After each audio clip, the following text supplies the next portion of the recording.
What's going on, guys? It's Jimmy here, and welcome to our daily show where we discuss the fourth stimulus check updates, the two new upcoming packages, the part one, the physical infrastructure package, which is about $1.2 trillion, which has a deal hanging on by a thread, as well as part two, the next stimulus package, which is $3.5 trillion, which the Democrats are going to pass on their own through the reconciliation process, which is a process they can pass through the Senate with only 50 to 51 votes, which is how they passed the third stimulus check package and how they're going to pass this next stimulus package as well.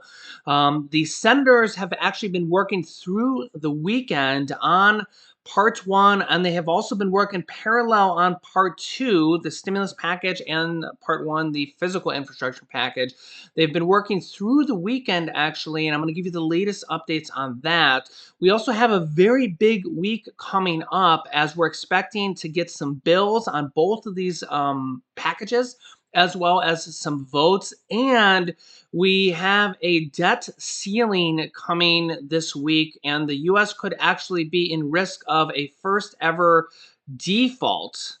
Yes, a default if they don't raise the debt ceiling, which the Republicans are threatening that they're going to not vote for, even though they voted to raise this several times during former President Donald Trump's presidency. This is something they have to raise every few years, and the Republicans are saying they don't want to do it now, and they have to do this every few years. So I'll explain to you what that means, and if they don't do that, the United States could literally default.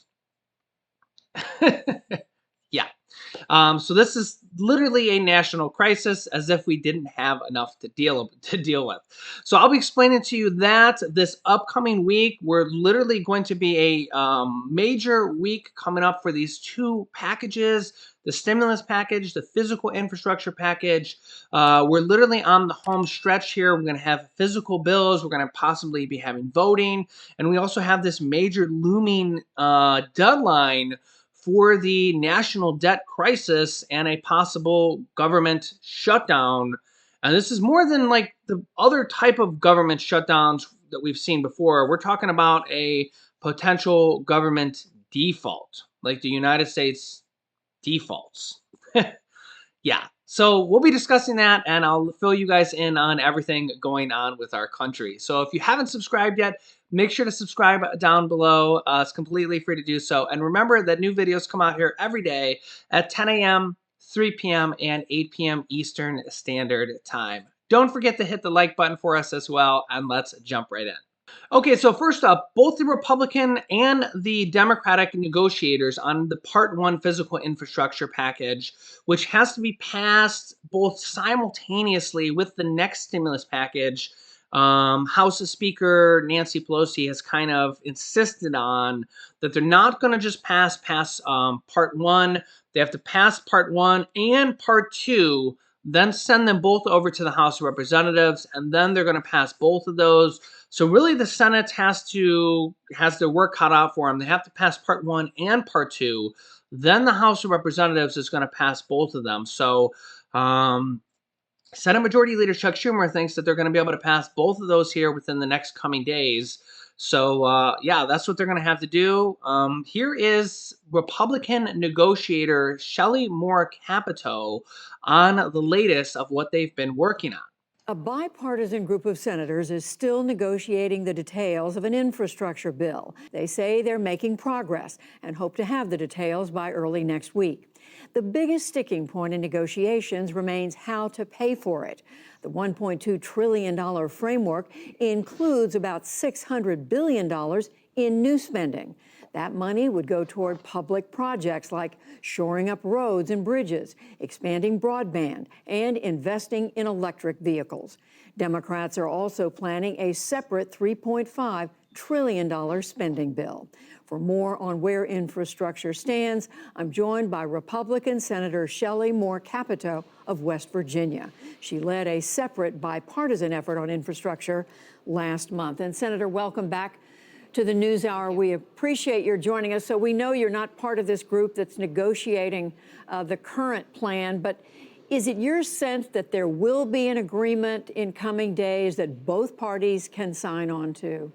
You know, I think that the efforts that the bipartisan group has put forward has been very straightforward and very honest, very narrow in terms of a physical infrastructure, much like the package that I was negotiating with more dollars into it. I do expect that early next week, hopefully as soon as Monday, that they will have actual bill text so we would know what we would be voting on. It may take a couple days to work it through the system and maybe even another week. But I do think that they are going to be able to lay the last issues to rest and bring forward a bill, and then we can make the judgments on it when we see it. And of course, we'll be watching very closely for that. But this has been, as you suggest, in the works for weeks and weeks, even months. It is taking a long time. Much of the hang-up has been over how to pay for it. Democrats say that Republicans have repeatedly said no to ideas like putting more money into the IRS to go after tax cheats. And what's reported right now is that Republicans are looking at something called rolling pharmaceutical rebates. But we know this would only pay for a fraction of the cost. So where would the money come from? Well, we have to look at it. Certainly, the base of what goes forward and paying for any kind of infrastructure is the gas tax. But we know that falls short in terms of meeting the demands of where we are. So I think that this group has worked, as I did, has worked with the White House to try to get the White House to reprogram some COVID dollars, a lot of COVID dollars that are either going unspent or are found that they really, since we're coming out of this pandemic, are not going to be able to be used in the right times. That meant, it sounds like a little, but it's really hundreds of billions of dollars. We as Republicans did not want to touch the 2017 tax cuts because we think they've been very successful in spurring the economy. The president himself did not want to ask users of electric vehicles to pay into any kind of user fee. They use the roads, they don't pay. So we had a bit of a disconnect there. I think both sides are trying to get to reasonable pay-fors, but I expect in the end it's going to be tough to meet all the challenges of the pay for. I guess the question will be, is enough of it paid for, and will the economic growth take care of the shortfall? And people are going to have to answer that for themselves. Why have Republicans mainly opposed the idea of giving the IRS more money to go after tax cheats? Yeah, that's a good question. I think because the overhang of some IRS issues that we had with the IRS targeting conservative groups, I think we saw tax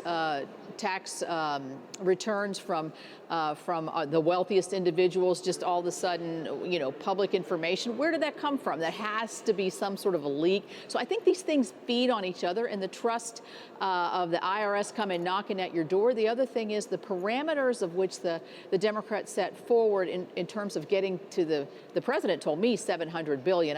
I think he came off that figure, but would be that banks would share records, would be that your accountant would share records. Are we getting into a fine line of where we need to really invasion of privacy and privacy of financial records? These issues, I think, are very sensitive to us as Republicans, and I think in the end, the group knew that we wouldn't, to the amounts that they wanted, we couldn't go with the tax gap. What she's talking about there, we've actually talked about a few times on this channel, is the sharing of records that the IRS actually wants to be able to download everybody's bank account information, all the United States, every American's bank account information. This is one thing they want. I don't think they're going to be able to get this. We will see. But the IRS wants to be able to download everybody's bank account information for the whole country. A very, very controversial issue. Yeah, I know. You can let me know your thoughts on this. And the reason for this is because if they're able to just download everybody's bank account information, every single transaction for the whole country, they would be able to run that through a computer and know tax information on everybody. They'd be able to know what you're buying and selling, every type of tax information on everything. They'd be able to know if you're buying and selling stocks, if you're buying and selling Bitcoin, if you're selling things on Amazon, on eBay, anything, right? Anything at all, right? Any type of situation you could possibly think of, right? Of course, the average everyday person would say the IRS doesn't need to know every single item in everybody's bank account, right? The IRS doesn't need to be in everybody's bank account for every single day, right? I mean, that's way too much personal information for the government to need to know about. So there's like the kind of the pros and cons. It's like, yeah, these packages need money, but we don't need the government in everybody's personal business. You can let me know your thoughts down below in the comments. So this is kind of like the push and the shove, right? It's a double-edged sword. You don't want to give the these packages need money, right? Both of these packages, the $3.5 trillion and the $1.2 trillion, the stimulus package and the physical infrastructure package, both of these packages are different than all the past stimulus packages, the 5 packages passed underneath former President Trump. Remember, he actually passed 5 stimulus packages. 2 of them had stimulus checks, but there was 5 packages passed total. One passed so far by current President Biden. Um, None of those were actually paid for. They didn't raise taxes on any of those. And the government already spends more than they take in almost every single year. So then those all just basically went on the national debt. These 2 packages are both completely different. They're both saying the bipartisan package, the Republican and the Democratic package, the physical infrastructure package, is paid for. They're going to raise taxes and they're using unspent money and they're taking money from different places. And the $3.5 trillion package is going to be paid for. We're going to find out how they're going to be paid for probably this week. They want to raise taxes on corporations. They want to raise taxes on the wealthy. They want to they're going to use creative financing here. They're going to one of the things they're going to do is they're going to pay for the Medicare. They're giving extra benefits to seniors like hearing, dental, vision, hearing aid coverage, dental coverage, denture coverage, lower the Medicare eligibility age to age 60. One of the way they're going to pay for that is to force pharmaceutical companies to lower the cost of prescription drugs by forcing them to sell them the prescription drugs for the same price that they give it to other countries for. So if they sell insulin to Canada for $9, they're going to force that pharmaceutical company by law to sell it to the US government and the the US people for the same price. That's going to save the US government like $600 billion potentially per year. So that's going to be a lot of money savings there. They're going to use that savings in these packages, okay? That's just one of the ways. Another way is they want to enforce IRS enforcement, what they're calling tax cheats, people that owe the IRS money but don't pay it. Okay, so there's a lot of creative ways, but both of these packages are going to be paid for. They're going to raise taxes. They have all these creative ways to do this. So all these things that they want to put in these stimulus packages, which is really kind of all these different things on this list that are being discussed. Not everything's going to make it on this list, but there's over 100 Democrats that want a 4th stimulus check in there or even monthly recurring stimulus checks to be in this next package. And honestly, at $3.5 trillion and over 100 Democrats that want a 4th stimulus check to be in this next package, I think they've kind of painted themselves into a corner. How could they not put a 4th stimulus check in there? Now, we do know, at least what they're saying, is that there are going to be monthly checks continued on probably until 2025 with the child tax credits, those $250 to $300 per month that are going to go out to about 65 million children. That's only passed for this one year, this 2021. That was passed in the 3rd stimulus check package. They're probably going to extend that until 2025. Again, the bill's not written. We're probably going to maybe see the bill written this week. We might see that. Even after they write the bill, they're probably going to change it because that's what they did in the 2nd stimulus check package and the 3rd stimulus check package. They actually put the 2nd stimulus check in there after they wrote the bill. And they actually put the $10,200 unemployment credit in there after they wrote the 3rd bill as well. They always seem to put an extra little money provision in there after they write the bill. So just keep that in mind. They always seem to add the stimulus checks in there at the last moment. I don't know if they plan to do that or what, but there is plenty of money in there for a 4th stimulus check. And they've also said that there's going to be an adult tax credit in there. We're hoping that it's going to be monthly payments like the children get. Remember, 65 million children got monthly checks to the tune of $250 to $300 per month for an entire year, $3,000 to $3,600 per year for this one year. And they're going to extend that likely for 4 more years per child, 65 million children.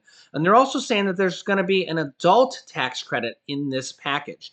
So let's hope that that's $3,000 to $3,600 per year for adults. Again, that would be a nice stimulus check. $3,000.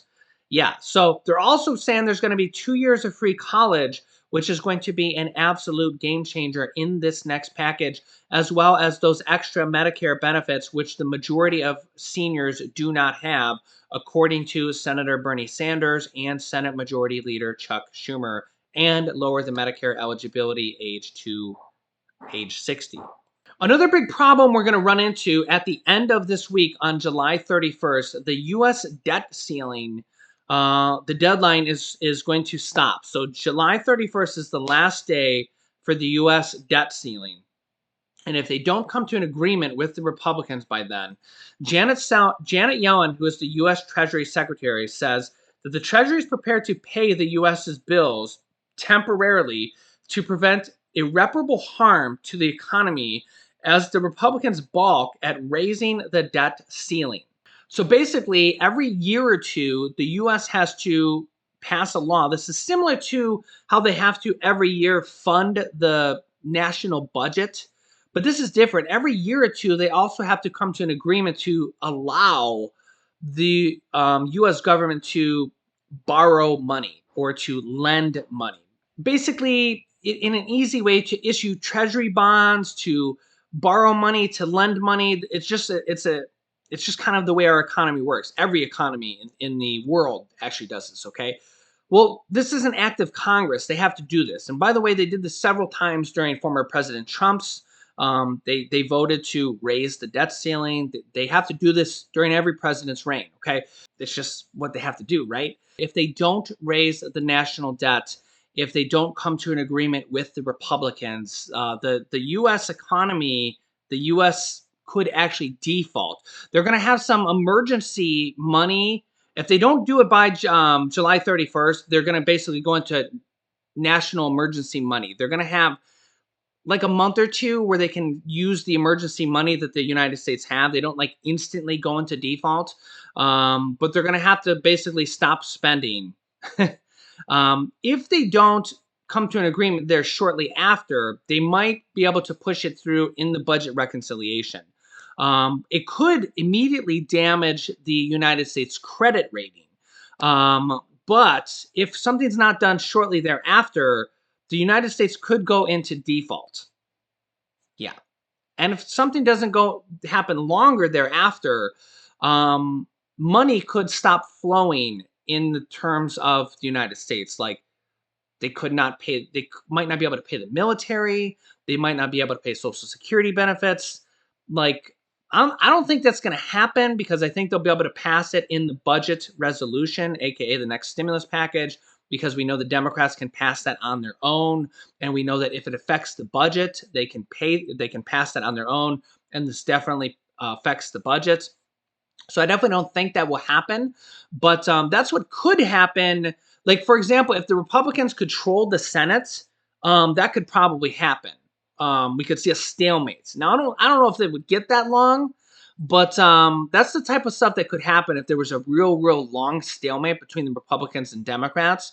But the Democrats control everything, so they could just include that in the budget reconciliation process. So, yeah, I don't think that's going to happen. I think that if the Republicans don't vote on it this week, I think that actually might speed up the next stimulus package.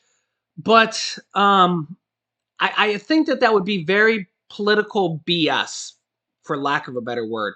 The Republicans raised the debt ceiling, I think it was two or three times during former President Donald Trump's 4 years as president. And whether it's a Republican president or a Democratic president, you have to raise the debt ceiling literally over and over and over because it's just how it is. I mean, the government spends more money than they make every single year, like pretty much forever. Former President Bill Clinton, I think 1 year, he said that they didn't spend more than they made, that the national deficit, 1 year they were net positive. He said this. But I think that after all said and done, the Congressional Budget Office actually said they were actually net negative. They actually spend more than they made. after he announced that after all said and done, at the end of the year, they were actually net negative by a little bit, but it was still a pretty good year because they were pretty close. That was like 1 year out of like eternity ever. You can let me know if I'm missing like one other year somewhere in there, but pretty much for the most part, 99.9% of years, the government spends more than they make every single year. Whether it's a Republican president, a Democratic president, it doesn't matter who it is. In fact, the national deficit went up by about 40% in just 4 years underneath former President Donald Trump. Okay, and it's the Republicans who are all concerned about the national deficit. And no, don't get me wrong, we should be concerned about the national deficit. But we're in a once in a 100-year pandemic, and the economy is really what we should be worried about.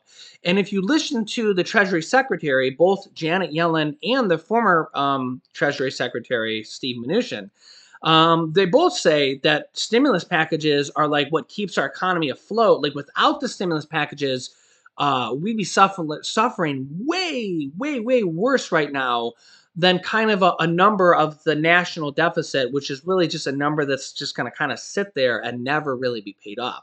So it's almost like, would you really have millions and millions of people out of work and suffering, homeless, dying, suffering, and like real people suffering? Or would you rather have a number just sitting there that's like kind of on a fictional clock, a national deficit? Would you rather have a number that's a national deficit, have a couple extra numbers on it? Or would you rather have real people suffering, millions of people suffering and dying and homeless? Like, which one matters more, right? Real people or a number on a clock? I mean, come on. If we're really talking about real people here, we both know the answer here. And Republicans are much, much more concerned about the national deficit, but it was the Republicans that ran up the national deficit by 40%. And again, I'm not a Republican or a Democrat. In fact, I'm the one that says that if Democrats don't include a forced stimulus check in this next package, I think they're going to lose a lot of votes. Because again, I don't care. I'm not a Republican or Democrat.